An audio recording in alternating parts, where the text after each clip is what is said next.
नमस्कार दोस्तों, स्वागत है आपका हमारे YouTube चैनल पर। मैं आशा करता हूँ कि आप सब अच्छे होंगे। तो दोस्तों, कल हमारे पहले अध्याय का पहला श्लोक का मतलब हमने जाना था। चलिए शुरू करते हैं आगे।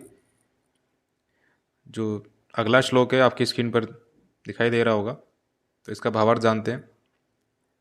संजय ने कहा, हे राजन, पांडुपुत्रों द्वारा सेना की व्यूह रचना देखकर राजा दुर्योधन अपने गुरु के पास गया और उसने ये शब्द कहे। इसका तात्पर्य यह है कि धृतराष्ट्र जन्म से अंधा था। दुर्भाग्यवश वह आध्यात्मिक दृष्टि से भी वंचित था। वह यह भी जानता था कि उसी के समान उसके पुत्र भी धर्म के मामले में अंधे हैं, और उसे विश्वास था कि वे पांडवों के साथ कभी भी समझौता नहीं कर पाएंगे।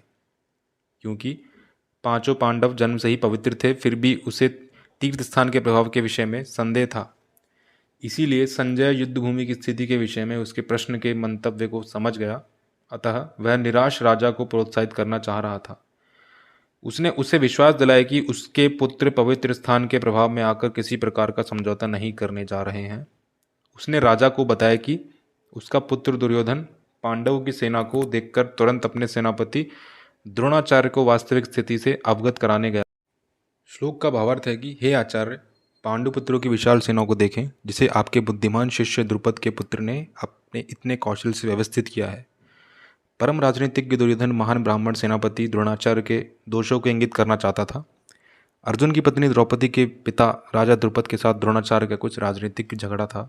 इस झगड़े के फलस्वरूप द्रुपद ने एक महान यज्ञ संपन्न किया, जिससे उसे एक ऐसा पुत्र प्राप्त होने का वरदान मिला जो द्रोणाचार्य का वध कर सके।